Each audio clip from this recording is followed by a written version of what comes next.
let us begin this lesson.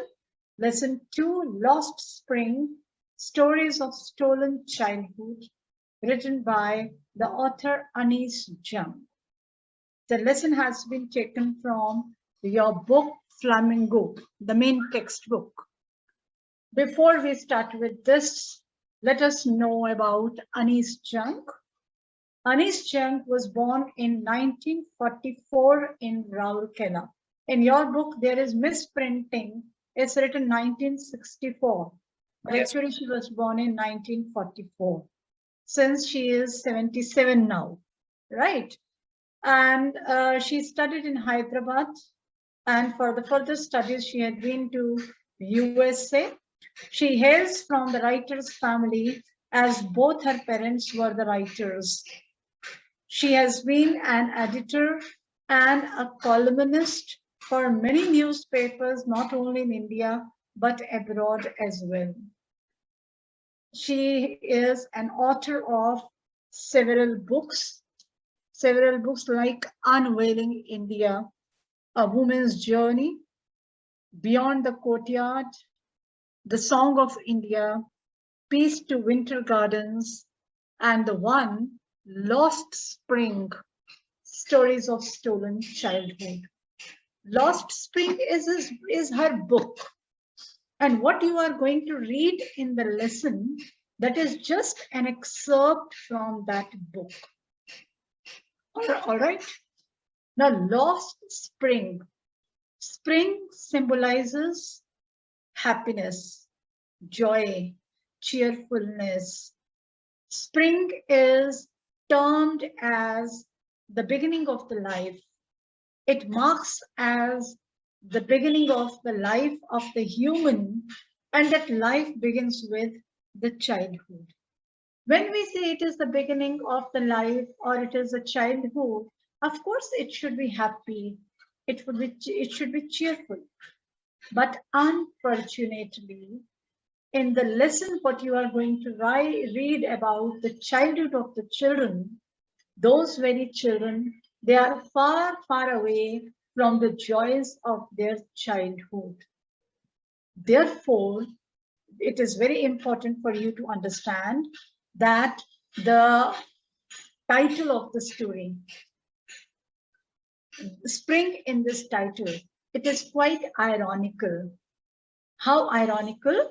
That spring is meant for happiness, but those whom we are going to read about, they are not happy in their childhood as they are unable to enjoy the childhood.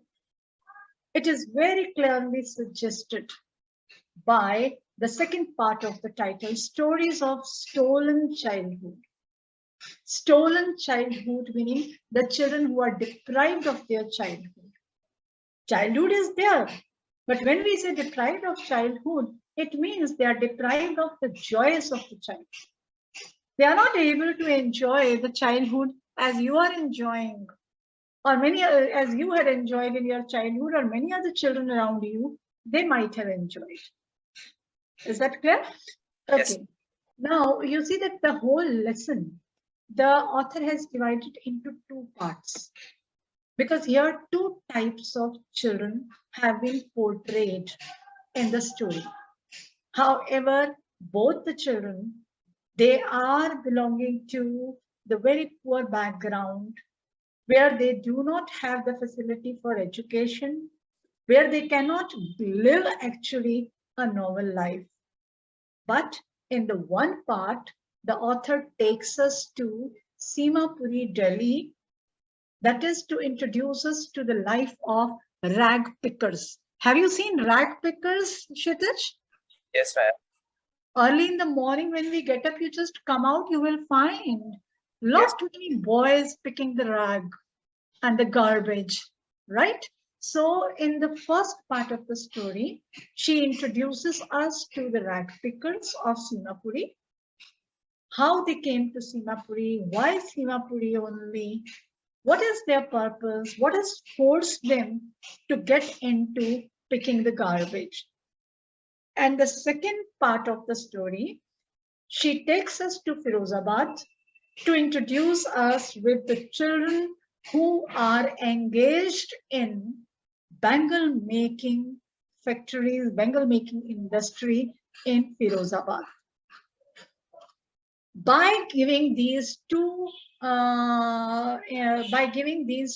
examples, the author has tried to highlight poverty, the poor background, the poor circumstances, the difficulties, the tribulations in the life of these poor children.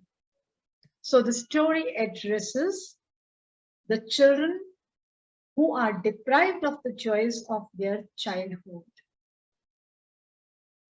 It addresses the children who want to do something. It is not so that they don't want to.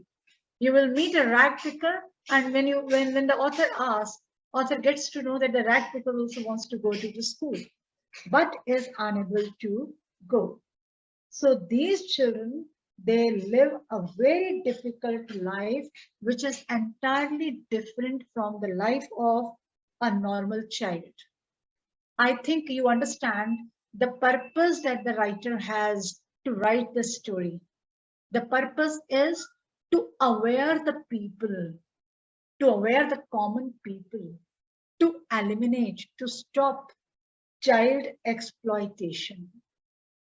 Young children who are just growing, they haven't yet grown up, and we are giving them equipments and the tools to work. We are engaging them in the work to earn. So it's a very pathetic and very pitiable story, right? Okay.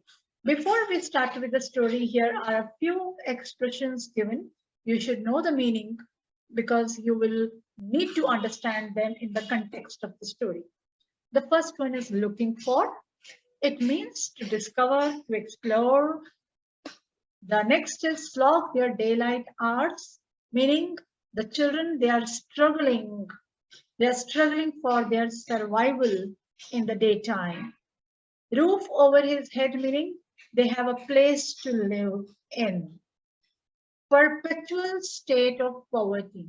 Perpetual is continuous. Perpetual is endless. So this perpetual state of poverty is endless poverty. They are so poor that whatever they try their best, it's very difficult to get rid of that poverty. The next is dark hutments. Dark hutments meaning poor slums, where there are dark, unhygienic, dirty conditions. Imposed the baggage on the childhood. Imposed the baggage meaning the children are forced to follow a particular work or to live in a particular style of life. Even if they don't want, they are forced to. Just as, for example, in the story, the writer will share an anecdote that the child is walking barefooted, wearing no chappals, no footwears. The author asks, and what author concludes? That the child has got used to.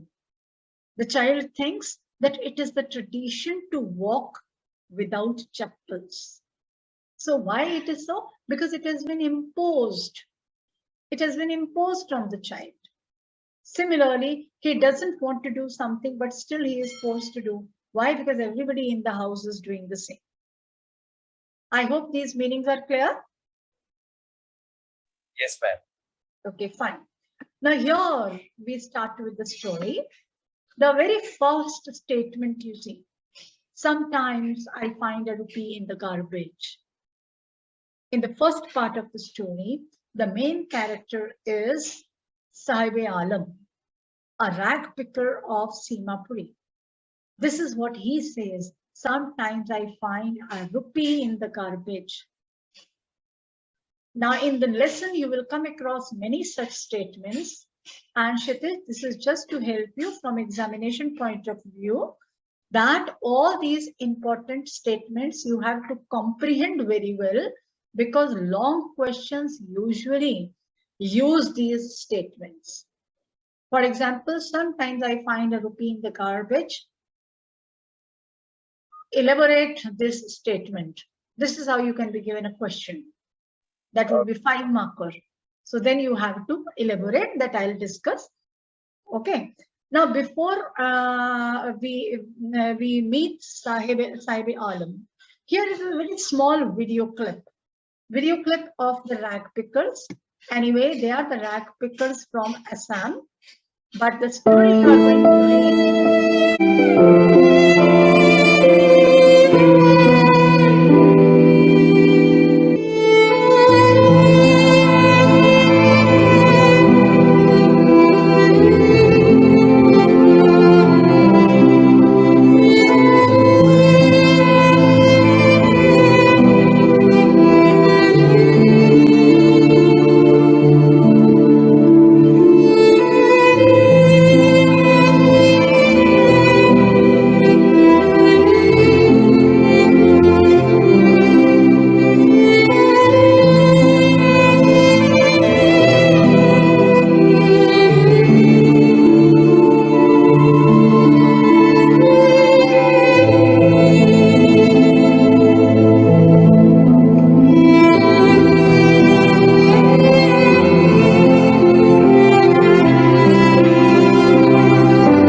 पूरा पे तो मुझे काम कर रहा हूँ 18 साल से 100 रुपया दिहाड़ी बनते 200 रुपया दिहाड़ी बनते 150 रुपया दिहाड़ी बनते और पूरे दिन मतलब ये कूड़े में ही सारा बिनना। हाँ वो कवाड़ा काम कर रहे हैं। कहाँ पैसे कहाँ से आए आप?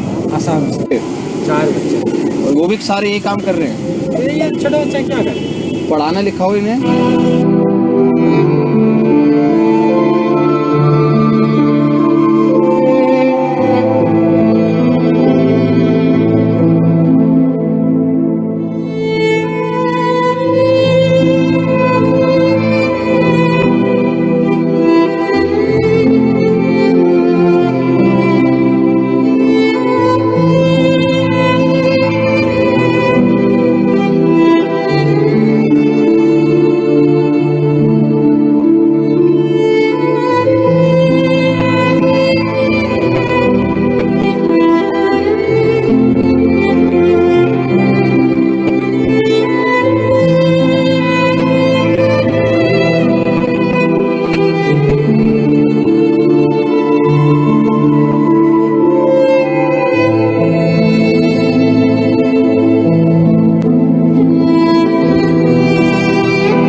So that was just to showcase the life of these children. You notice that how difficult it is, not only difficult, not only poor, but what unhealthy and dirty condition they worked in. When we look at this, then definitely the question arises in our mind, where is the childhood? Would you call it childhood? No, this is not childhood. Childhood means being happy. Childhood means innocence. Childhood means jumping around, playing. But what these tiny children are doing, all right from early in the morning till late in the evening, they are into the garbage. How they are going to grow. This is something to be thought over, right? Anyway, let us begin this lesson now. Sometimes I find a rupee in the garbage. Sahib Alam, the boy whom the author meets one morning. Anyway, the author gets to know the name quite late, yet when she asks that why the boy is doing it, his answer is, I find a rupee in the garbage. So there is the purpose of picking the rags. I find a rupee, meaning some money in the garbage. That money, that rupee, that gives this child a dream. And that dream drags him to go to the garbage bins and the dump yards to pick up the garbage, to sort and to discard through the garbage with this possibility that the child would get some money. Why do you do this? I asked Sahib, whom I encounter every morning scrounging for gold in the garbage dumps of my neighborhood. I in the story is the author. Once in the morning, when she encountered Sahib, the one who was scrounging for gold, scrounging meaning searching, searching for gold. Do you understand which gold it is? Money. Money, yes, yes, money. Scrounging for gold. When she found Sahib discovering something in the garbage, every morning this boy would be scrounging for gold. He would be discovering money in the garbage that is dumped in the dump yards. Sahib left his home long ago, set amidst the green fields of Dhaka. His home is not even a distant memory. Sahib is not a native of India. Sahib is not an Indian child. And Kshitij, Sahib is not the one. You will find many such children who are not Indian, they are Bangladeshis, because they have migrated from Bangladesh to India, and now they are doing these menial jobs, right? So Sahib had left his home long ago. Which home? Dhaka. Dhaka, the capital of Bangladesh. That was his homeland once. He was living in the midst of the green fields of Dhaka. And his home is not even a distant memory, meaning his home is fresh in his memory. There were many storms that swept away their fields and homes. His mother tells him. As I said, Sahib is not the one. Many children, many people from Bangladesh, they have migrated to India. This migration actually started happening in 1971 when the war broke out between India and Pakistan to liberate Bangladesh from Pakistan. And this East Pakistan was Bangladesh. At that time, the refugees from Bangladesh, they had migrated to India, and many of them, they had settled in Simapuri. We'll talk about this place later in the context of the lesson, right? So some people, they had migrated from Bangladesh because of the war, and some have migrated because of the storms or the natural calamities. So Sahib's mother has told him that a storm had wiped away everything, all the fields, had destroyed the fields and the crops and the homes. So they were compelled to migrate from Dhaka to India. That's why they left looking for gold in the big city where he now lives. So they came to Delhi because Delhi is a big city with this very hope that they would get gold, that they would get some money. Is that clear? Yes, ma'am. Okay. I have nothing else to do, he mutters, looking away. When the author says, why do you do this? He says, I have nothing else to do. What is to be done then? There was nothing else to be done.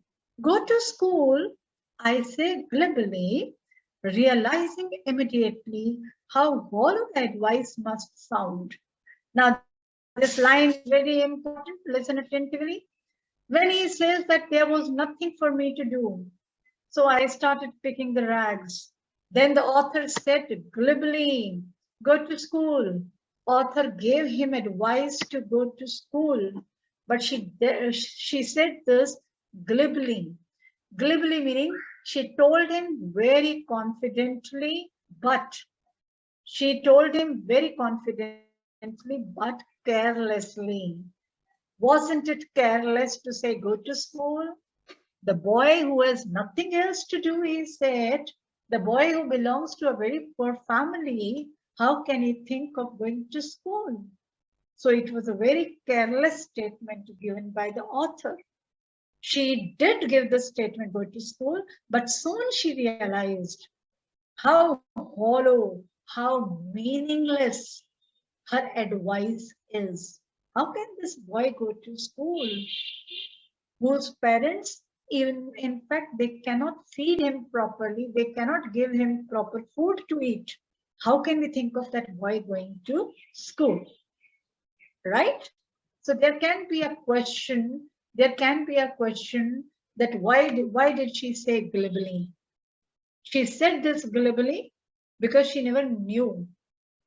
It was just unconsciously she said this, right? Okay. There is no school in my neighborhood. When they build one, I will go. The child explained he is not going to school because in his neighborhood there is no school. But he will definitely go if any school is built up there. Now, what does it suggest? He says, when they build one, I will go. Yes, Shitish, what does it suggest when he says, when they build one, I will go? Sorry, ma'am. What does it suggest? What does it mean when he says, when they build one, I will go? It means that Sahib is keen to go to school, right? It means that Sahib wants to go to school, but he is unable to go to school because of poverty, because of being from a very poor family. He cannot afford to go to school. Got it? So here what the author has tried to highlight, however a rack picker, but the rack picker also has a dream of going to school. That is another thing, that he cannot go to school because he cannot afford to go to school. I hope it is clear to you. Yes, ma'am. Okay. If I start a school, will you come? I ask, half joking. Again, I would say that the author is asking something, not asking, but giving a false hope, a fake hope. She says, if I start a school, will you join my school? Yes, he says, smiling broadly. Again, this confirms that Sahib is willing to go to school. Because the moment the author offers, he promptly said yes. A few days later, I see him running up to me. Is your school ready? A few days later, the author again goes there and finds Sahib. The moment Sahib had seen the author, he came running to her asking, is your school ready? When the author said, if I start a school, will you come? He said yes, because he had got some hope. He had got some hope. If she starts a school, he can go to school. That's why when he finds her, he asks, is your school ready? That shows his willingness and keenness to go to school. It takes longer to build a school, I say, embarrassed at having made a promise that was not meant. Then she explained to Sahib that school cannot be built so soon. It takes time. But at the same time, the author felt embarrassed also. The author felt ashamed. Why she felt ashamed? Because she made a false promise to the boy. She made a fake promise to the boy. But promises like mine abound in every corner of his bleak world. But the author says that the false promise made by the author did not affect Sahib. Sahib was not affected. Sahib did not mind when she said that the school is not built yet. Because just as she made a false promise, similarly, abound meaning many other false promises are made to these people in the bleak world. In this bleak world where there is no hope. In this bleak world, in this world of uncertainty, For these children, this is the world of uncertainty. Nothing is possible. Is that clear? Yes, ma'am. After months of knowing him, I ask him his name. Sahib-e-Alam, he announces. The author has been meeting Sahib for months, but she didn't know the name. After a few months, she asked him his name, and he announced Sahib-e-Alam. He does not know what it means. If he knew its meaning, Lord of the universe, he would have a hard time believing it. Now, this is very, very important. Here is an important question, Kshitij. You will just listen carefully, right? So he announced Sahib-e-Alam, but the poor boy, he did not know the meaning of his name. The meaning of his name was the Lord of the universe. Lord of the universe, Lord of this world, Lord of his own fate. And the author says, if he knew the meaning, he would not have believed. Why? Because you see, again, here is irony. The meaning of his name is the Lord of the universe. But the poor boy is not the Lord of the universe. He is very poor street boy. He's a very poor rag picker. Right? So you see what it is. It is the paradox. So here the author has highlighted the paradox of the society. Sahib-e-Alam is Lord of Universe, but just opposite that, the boy is a rag picker, a street boy. Do you understand this? Yes, ma'am. Yes. There can be an MCQ also. You can be given this particular line and you can be asked which literary device has the author used. Instantly you would say it's irony, right? Okay. Unaware of what his name represents, he roams the streets with his friends, an army of barefoot boys who appear like the morning birds and disappear at noon. He is unaware of what his name represents, meaning he does not know the meaning of his name. He does not have any knowledge of this. He just keeps on roaming. He just keeps on hanging around. He keeps on wandering. He keeps on moving around the streets with his friends. The friends, an army of barefoot boys. An army meaning a group of the boys. Those were his friends. An army of barefoot boys. Barefoot boys, the boys who walk barefooted, meaning they do not wear any chappals, they do not wear any sandals or shoes or footwears. Barefoot, in simpler words, हम अपनी language में उसको क्या कहते हैं? नंगे पांव चलते हैं, जो हमेशा नंगे पांव रहते हैं, right? So he would just roam around in the streets along with his own group of boys. All of these boys, they would walk barefooted. They would walk without chappals. All these boys early in the morning, they appear like morning birds. Now here, the author has used simile. Why? Because these barefooted boys have been compared with the morning birds. Early in the morning, Kshitij, when you come out, you will just look up towards the sky. You will find the flocks of birds flying across the sky. Have you noticed? Yes, ma'am. Right? Flocks of birds flying across the sky, but in the daytime, they are not seen. Similarly, he says, just like those birds, these boys also appear in the streets, come in the streets early in the morning, and by the noon, they just disappear. They are not seen anywhere. Over the months, I have come to recognize each of them. Now, because the author had been coming over there regularly, now she could recognize all these boys very well. She had spotted them moving barefooted, not wearing chappals, uncovered feet. So she asked them, why aren't you wearing chappals?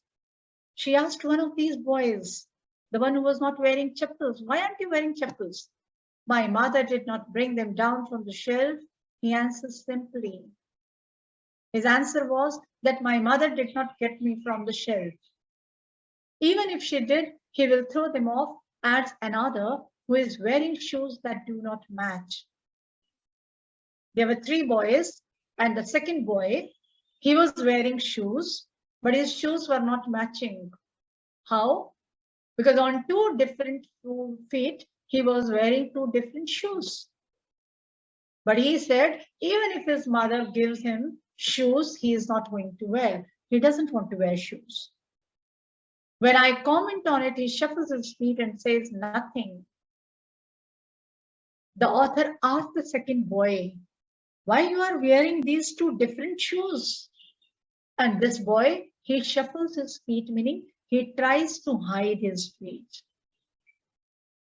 And the third boy, he said, I want shoes. This boy, who has never owned a pair all his life. The third boy, the first boy didn't want to wear the shoes, so he said his mother didn't get. The second boy, he was wearing shoes, but they were different, they were not matching. The third boy, he wanted to wear the shoes, but he never got a pair of shoes. So that's how they were walking barefooted. Traveling across the country, I've seen children walking barefoot in cities, on village roads. It is not lack of money, but a tradition to stay barefoot is one explanation. The author says that author has traveled a lot in the country. She had been to the cities, she had been to the villages, and she had seen many children who are walking barefooted. And if you ask them, they will explain, it is a tradition to walk barefooted. ये उनका tradition है, ऐसे चलना. But actually, this is not the tradition. But I wonder if this is only an excuse to explain away a perpetual state of poverty. Actually, this is not the tradition. But the author concludes that this is just a reason. This is just a lame reason to give. Actually, it reflects, it suggests, it explains what endless poverty of these children.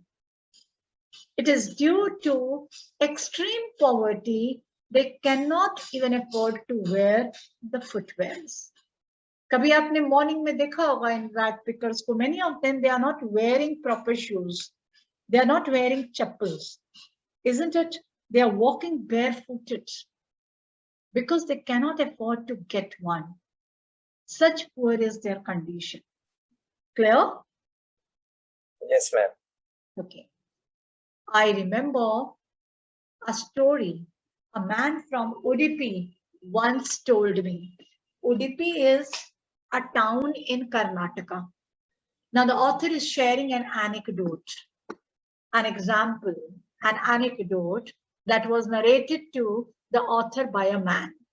This man, as a young boy, he would go to school past an old temple where his father was a priest. This man, when he was a small boy, he would go to school from an old temple. His father was a priest in that temple.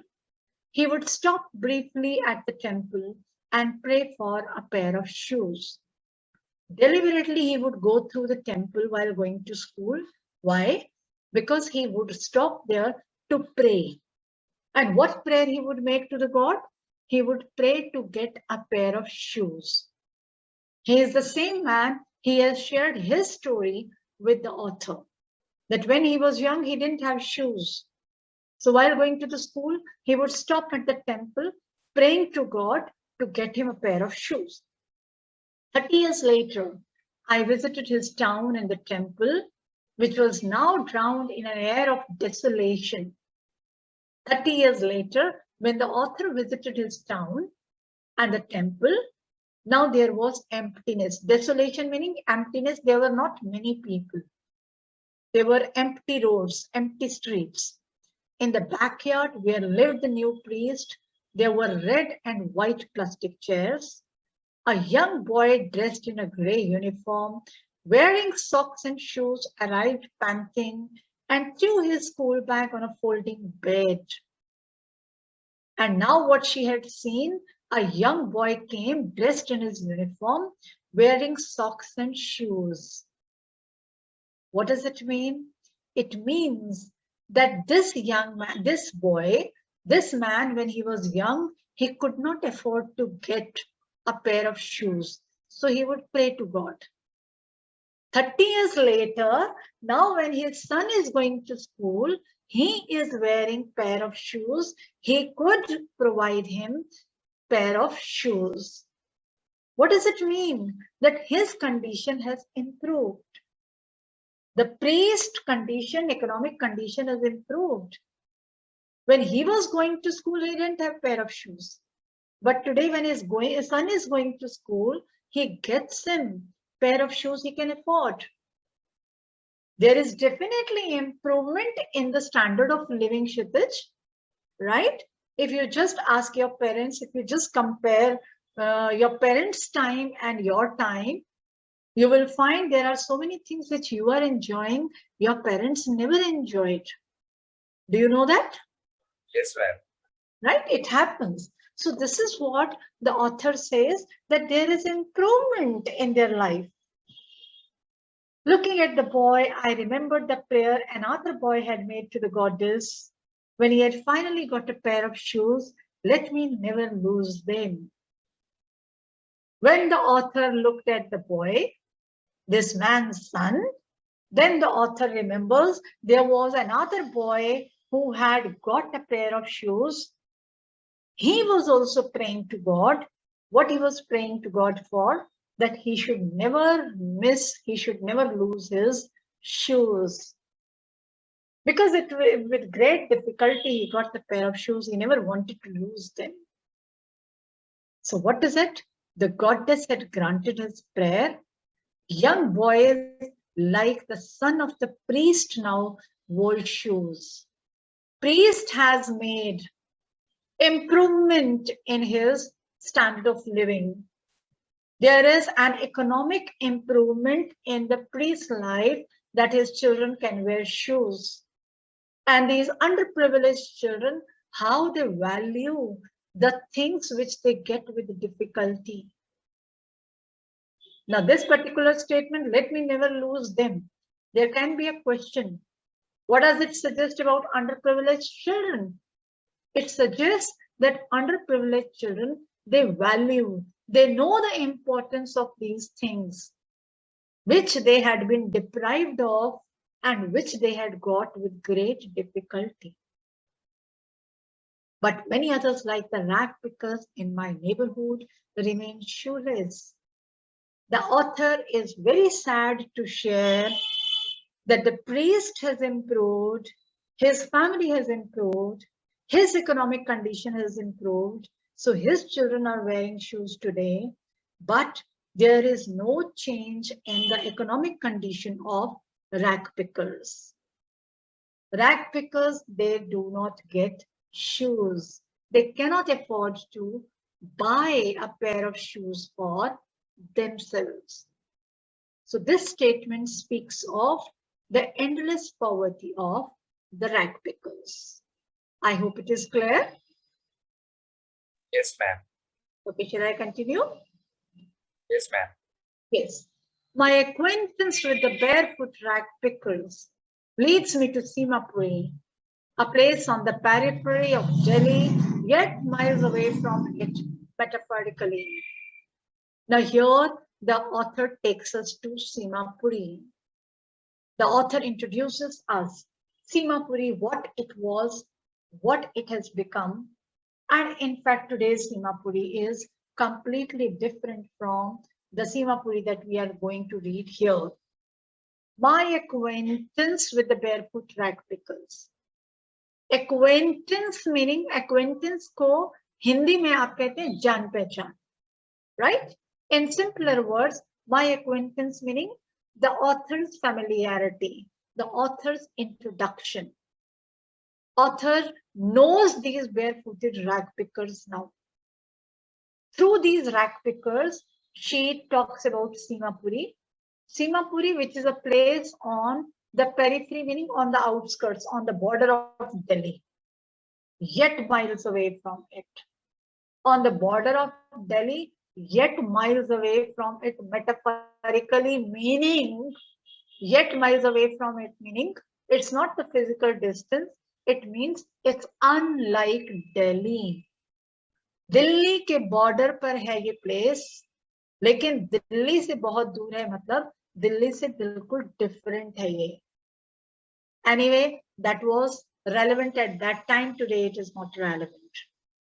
Those who live here are squatters who came from Bangladesh back in 1971. The people living in Simapuri, they are squatters. Squatters meaning the migrants who come from another country and live on another land illegally. Or in simpler words, I think you have heard this word, illegal migrants. Yes, ma'am. आपने सुना है ना, illegal migrants, right? So those who live here are illegal migrants, those who have come into our country illegally and they have started living here.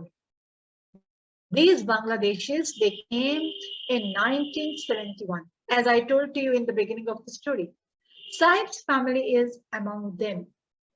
Sahib's family is also one of those illegal migrants' family. Simapuri was then a wilderness. In 1971, you know what Simapuri was? It was just a blank, vast, blank land. It was just like a forest. It was just like a desert land. There was nothing growing. Must be like a dump yard where there was only garbage, nothing else. It was complete wilderness. It still is, but it is no longer empty. When the author wrote this story was published in 2005.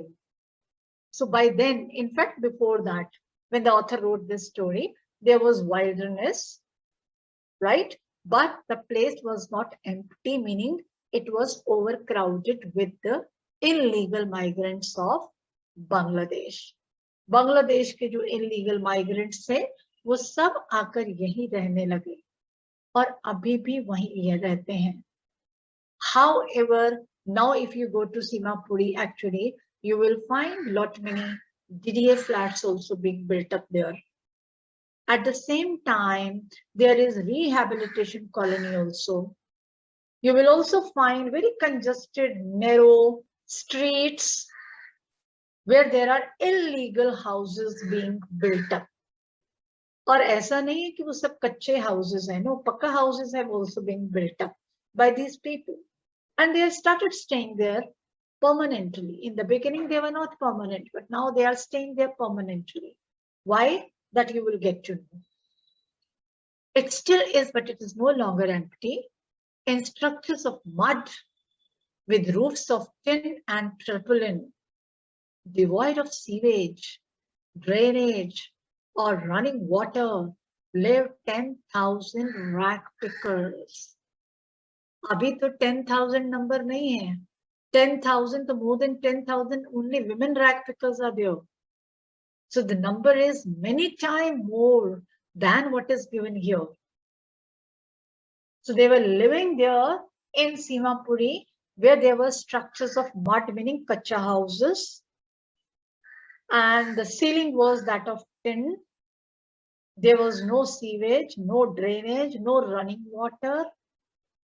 Anyway, now today, if you go there, these facilities, they are enjoying at the hands of the politicians just to get their votes, right? They have lived here for more than 30 years without an identity. They are living here without an identity, without permits, but with ration cards that get their names on voters list and enable them to buy grain. They have no identity. They are not called identity, meaning they have not been identified as Indian citizens. No, they are not called Indian citizens. They have no legal permission to live here, but they have been given ration cards. Right? They have been given ration cards. Why? Politicians have made these arrangements for them. They have facilitated them with the ration cards to enjoy everything because in return they would get their votes. Right? Food is more important for survival than an identity. In fact, when it is written that voters, yes, earlier it was so that their votes were very important, but today, you know that you have got the vote, you have got the right to vote, Chadha? Yes, ma'am. Oh, did you cast the vote? आपने vote दिया है अभी तक? No, ma'am. मैं अभी तक नहीं दिया है. Okay, now you will give soon. Okay. अब voting के लिए अभी हमें क्या होता है? When we have to cast our vote, we have to show our Aadhaar card. So anyway, these illegal migrants, they have not been issued Aadhaar card, right? But ration card, they all have. Food is more important for survival than an identity. It does not matter to them whether they have got an identity or not. It does not matter to them whether they are called Indian citizens or not, because they are getting food to survive. So they are happy with this. If at the end of the day, we can feed our families and go to bed without an aching stomach, we would rather live here than in the fields that gave us no grain. They are happy being here. They said if we are getting food to feed our families, so that we can sleep without stomach ache, with full stomach, then why should we go back to our country where there is no grain in the fields, where the crops have been shattered, they have been destroyed? Say a group of women in tattered saris, tattered, worn out, tattered meaning fate purane sari mein, there were a group of women. This is what the women said. कि जब हमें खाने को रोटी मिल जाती है, आराम से सोने को मिल जाता है, हम खाली पेट नहीं सोते हैं, तो हमें क्या फर्क पड़ता है कि हम यहीं रहे थे? हमें वापस नहीं जाना है अपनी लैंड पर, क्योंकि वहां पर हमारे लिए कोई खेती बाड़ी नहीं है. Wherever they find food, they pitch their tents that become transit homes.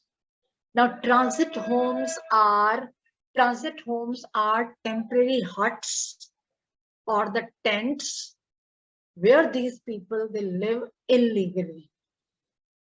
So wherever they find food, they find work, they just pitch their tent there and they start living there. ये ऐसा पहले होता था, right क्षितिज? जब author ने ये लिखा होगा ना, तब तक ऐसा होता था. लेकिन आज अगर आप वहां जाकर देखेंगे, you just go to Simapuri and go to their colony, you will find that they have pakka houses. However, these houses are illegal. But there are so many illegal encroachments which are demolished by the government. जो MCDs होती हैं वो उनको demolish कर देती हैं, लेकिन इनके घरों को कोई नहीं छेड़ता, कोई demolish नहीं करता है. Children grow up in them, becoming partners in survival. Now this is very important line. Children grow up in them, becoming partners in survival. Try to understand this statement. Children grow up in them. Them meaning transit homes. First, you will explain this first part of the sentence if you get a question, right? The young children, they live with their parents in the transit homes where the families live illegally. Since they live with their parents, they grow there in these transit homes. They follow their parents, whatever they are doing. Parents do not send them to the school. They do not go to any school. They become partners in survival. The parents in these transit homes, the elders in these transit homes, they survive by picking rags. They survive by rag picking. They survive by picking in the garbage. These children are also employed or engaged by them in rag picking. In the video also you had seen how he said that 100 or 150 rupees a day they earn by selling the rags. So when each and every member of the family is doing the rag picking, whatever is to be sold, they sort and they sell in the market. So each and every member is earning. So that's how it's not only that the parents or the elders they are earning, but the children are also contributing to the earning of the family, and that's how they are becoming partners in survival. I hope this statement is clear to you. Yes, ma'am. Okay. And survival in Simapuri means rag picking, because Simapuri has been inhabited by the rag pickers. Simapuri houses majority population of the rag pickers, and there the means of survival is rag picking. उनके पास अपने को जिंदगी जीने का तरीका एक ही है, वो रैग पिकिंग है. And why it has been said for Simapuri only? क्योंकि सीमापुरी में majority लोग जो हैं वो rag pickers ही हैं.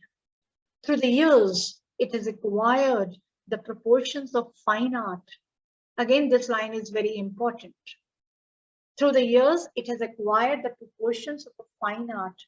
The proportions of a fine art meaning these children, these people, they have learned this art of rag picking.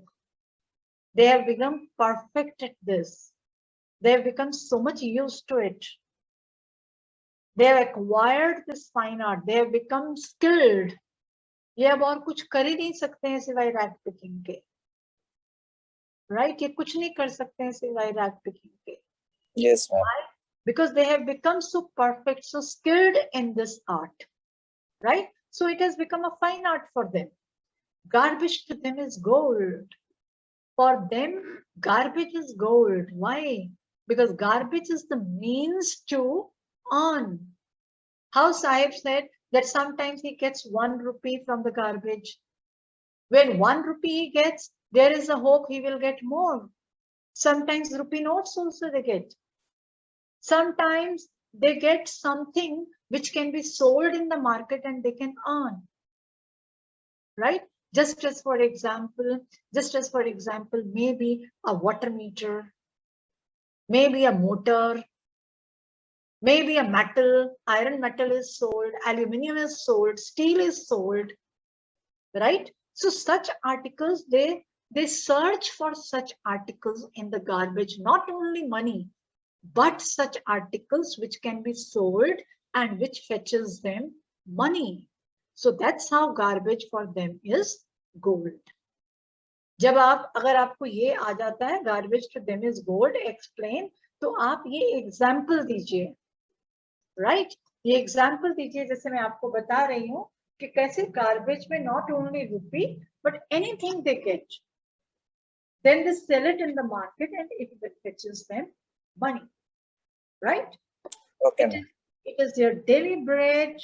It is their daily bread, meaning every day they earn. It is their earning, a roof over their heads.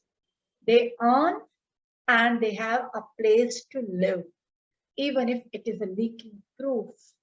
Leaking roof. They pitch their tents. They have a protection for them. They have a ceiling. They have a roof. However, it is not in good condition. But for a child, it is even more. For the children, it's not only means of survival. For elders, it is means of survival. The garbage is a means of survival for the children, but for the elders. But for the children, it is more than the survival. How? Because for children, it is a dream to be fulfilled. What dream? Just as I told you, if 1 rupee they get, then they are hopeful, the dream of getting another rupee. उनको लगता है 1 रुपया मिला, अब थोड़ा सा और देखें, कुछ और भी शायद मिलेगा. right? Yes, I, ma'am. I sometimes find a rupee, even a 10 rupee note, Sahib says, his eyes lighting up.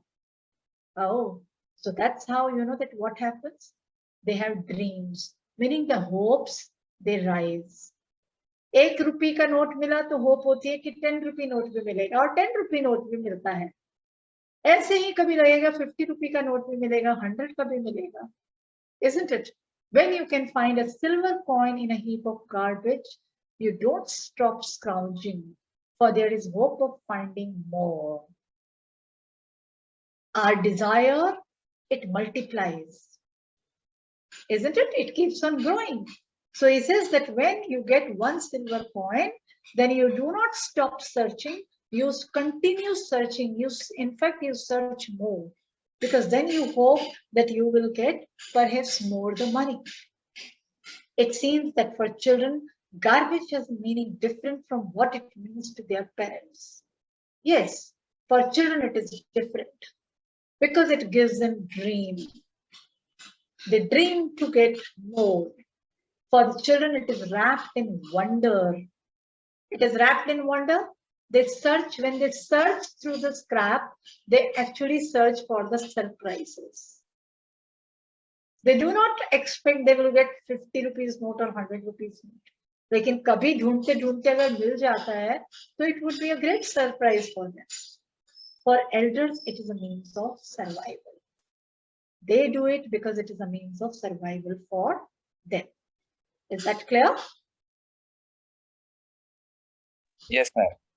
Okay. Any problem till here?